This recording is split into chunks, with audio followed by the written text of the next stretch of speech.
अच्छा, मान लीजिए अगर आपको अभी कहा जाए कि बनारस हिंदू विश्वविद्यालय और इलाहाबाद विश्वविद्यालय में आपका एडमिशन नहीं होगा, आपको कैसा लगेगा? थोड़ा आप अचंभित होंगे, थोड़ा चकमका रहे होंगे कि सर आप ये कैसी बात बोल रहे हैं। कुछ बच्चों के लिए मैं ये वीडियो लेके आया हूं।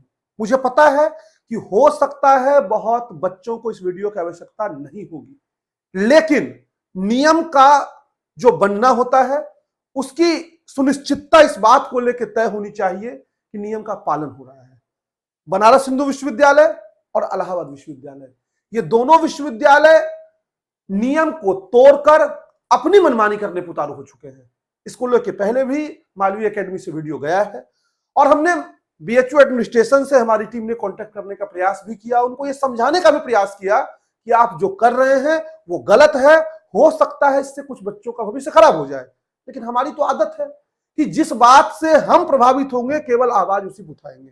जैसे मान लीजिए एडमिट कार्ड नहीं आया तो जिनका आ गया वो खुश है, लेकिन आगे चल के उन्हीं बच्चों का रिजल्ट गड़बड़ा गया तो फिर उस समय वो दुखी हो गए, सर मेरा रिजल्ट कैसे गड़बड़ा गया। तो जब एक होलिस्टिक वे में हम बात करते हैं तो हमको हर एक व्यक्ति के खिलाफ जब अन्याय हो, हर एक व्यक्ति के खिलाफ जब नियमों की अनदेखी से कोई समस्या का सामना करना पड़ रहा है तो उसके खिलाफ अपनी बात जरूर जो है वो रखनी चाहिए।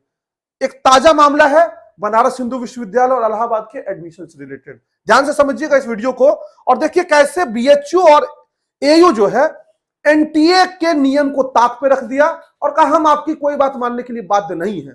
इसको समझना होगा। देखिए, जब आप गए सीयूईटी का एग्जामिनेशन फॉर्म भर रहे थे तो उसका एक जो है वो ब्राउचर आया और उसने प्रोस्पेक्टस में एकदम क्लियर किया, इंपॉर्टेंट पॉइंट्स लिख के, इंपॉर्टेंट पॉइंट्स टू नोट, मैंने एकदम नोट कर लीजिए इस बात को कि candidates who will be appearing in CUET UG 2023 may participate in the counselling admission process of any university. अब इस पे मॉडल वर्ब मत खेलिएगा कुछ लोग कि मेस दिया है सर, कैन नहीं दिया है, ऐसा कुछ नहीं है। अब यहां पे क्या है, आगे पढ़िएगा तो इसमें लिखा है however the candidate must fulfil the eligibility criteria of that course. यानी कि अगर मैं जनरल टेस्ट लैंग्वेज का पेपर दे रहा हूं और सीयूईटी के फॉर्म में गलती से बीएचयू छूट गया या मैंने जानबूझ के भी छोड़ दिया तो हमारा ये राइट है कि बीएचयू में मैं काउंसलिंग करवाऊं। क्यों? क्योंकि एनटीए जब फॉर्म भरवा रही है तब इस बात को जोर देके बोल रही है। इतना ही नहीं, दूसरे पॉइंट को फिर देखिए, ऑल्सो द यूनिवर्सिटी इंस्टीट्यूशन में admit any candidate who has appeared for CUET 2023 irrespective of the fact that candidate has chosen the university institution organization in the online। मतलब irrespective, इस बात से आपको कोई मतलब नहीं है कि उन्होंने चुना है या नहीं चुना है। ये एकदम क्लियर करके लिखा गया है और यह भी लिखा गया है केवल एलिजिबिलिटी क्राइटेरिया फुलफिल करनी चाहिए। यानी अगर कोई बच्चा जनरल टेस्ट इंग्लिश दे रहा है, ध्यान दीजिएगा मेरी इस बात को, यह सिर्फ बीएचयू एयू का मामला नहीं है, आप किसी भी विश्वविद्यालय में काउंसलिंग करा सकते हैं। इसका कहना यह है, इस सेंटेंस का बहुत, हाँ बस आप उसकी रजिस्ट्रेशन प्रोसेस को कंप्लीट करिए, ये एक चीज आपको करनी होगी।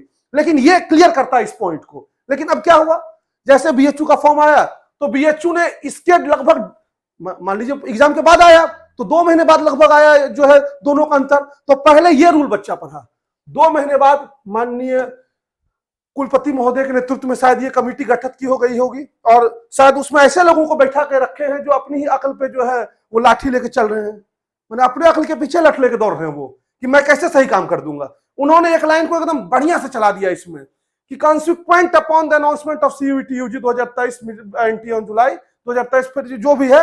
अब यहाँ पे क्लियर एक पॉइंट उंगली दिखा के कर रहे हैं, देखिए फिंगर दिखा दिए, candidate must ensure that he she has opted for BHU at the time of filling of CUET 2023 form.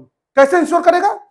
अरे आप दे रहे हैं तब जब एग्जाम हो गया और एनटीए दे रहा है तब जब उसको एग्जाम लेना है। बच्चा कैसे इंश्योर करेगा? और आप क्या कर रहे हैं? आप कह रहे हैं हम एनटीए की बात को मानने के लिए बाध्य नहीं है, तो अपनी मनमानी करने के लिए तो आप जो है स्वतंत्र करिए मनमानी, भाई किसी का कैरियर समाप्त हो जाएगा, आपको क्या लेना देना है। मतलब मजाक बना के इन्होंने रखा है और कोई नहीं बोलेगा। कल के डेट में ये भी कह देंगे I am autonomous body, I am not here to accept any rules and law even of the ministry of education. मैं एजुकेशन मिनिस्ट्री की भी कोई बात नहीं मानूंगा। क्यों? मैं तो ऑटोनोमस हूं, ऑटोनोमस के नाम पे जो मेरे मन में आएगा वो करेंगे और कोई बोलने वाला नहीं है। आज मैं इस वीडियो को इस रूप में इसलिए बना रहा हूं, मैं इतना गुस्सा अपना जाहिर इसलिए कर रहा हूं क्योंकि ऑलरेडी हमने रिक्वेस्ट रेज की है। ऐसा नहीं कि बिना रिक्वेस्ट के हम आए और डायरेक्ट आपसे इस तरह से बात कर रहे हैं। रिक्वेस्ट रेज करने के बावजूद भी, इनको समझाने के बावजूद भी इनको समझ नहीं आई। इतना नहीं, इनके बाद इलाहाबाद विश्वविद्यालय आया, इन्होंने भी लिखा the candidate must ensure that they have opted for the university of Allahabad at the time of filling of CUET 2023। अरे ये पिछले साल का है साहब, 2022 वाला आप कॉपी पेस्ट मारते रहते हैं। कम से कम थोड़ा बहुत तो चेंज कर दिया करिए। रूल बदलता है, आपको रूल्स को लेना देना ही नहीं है।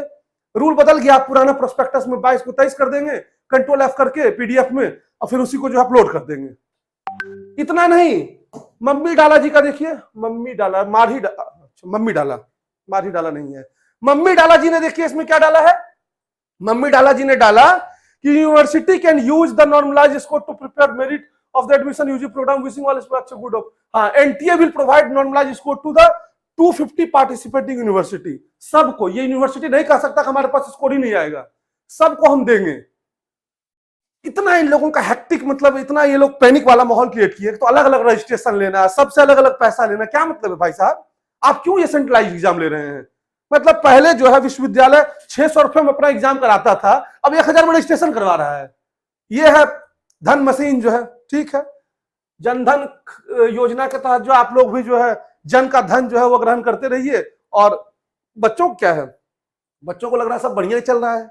कई ऐसे बच्चे हैं नॉर्मलाइज्ड स्कोर उनका 70 नंबर 80 नंबर घट गया है। एक बच्चा कमेंट हम करके हमको लिखा वो, और हमको मैसेज किया इंस्टा पे कि सर मुझे टफेस्ट से टफेस्ट एग्जाम में बैठा दीजिए तो भी मैं स्कोर कर दूंगा अच्छा।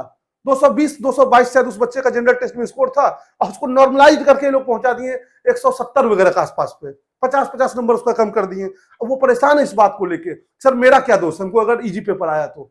दोष कुछ नहीं है, दोष आपका है कि एनटीए का एग्जाम दे रहे हैं। एनटीए का एग्जाम देना ही सबसे बड़ा दोष है, सबसे बड़ा पाप है। तो ये आपका कुल ये वीडियो था, और हमको अब इस पे कुछ नहीं बोलना है। आप खुद निर्णय लीजिए कि बीएचयू एयू ये सही कर रहा है या इसका जो है वो गलत डिसीजन है। और इससे कोई बच्चे की हानि नहीं भी होती है तो भी मैं इस बात को बोलूंगा कि दिस इज रॉन्ग। आज हो सकता हानि ना हो, आने वाले दिनों में अगर ऐसी मनमानी विश्वविद्यालय करता रहा तो भारत की शिक्षा व्यवस्था के लिए ये चीज अच्छी नहीं है, और होनी भी नहीं चाहिए ऐसी चीजें। क्योंकि नियम जब बनाया गया तो नियम का पालन सबको करना चाहिए। आप क्यों नहीं कहेंगे नियम का पालन करेंगे? नहीं तो क्यों एनटीए को एग्जाम करवा रहे हैं? मतलब एक और करें एनटीए का नियम नहीं मानने के लिए बाध्य नहीं है, दूसरे एनटीए का ही एग्जाम आप करवाएंगे। अपना कराइए एंट्रेंस। आप कहिए कि मैं स्वतंत्र हूं, मैं खुद का एंट्रेंस कराऊंगा, नहीं कराएंगे क्योंकि आपके ऊपर प्रेशर पड़ जाएगा। तो प्रेशर रिलीज कर देंगे, लेकिन इधर बच्चों का भविष्य जो है वो खा जाएंगे।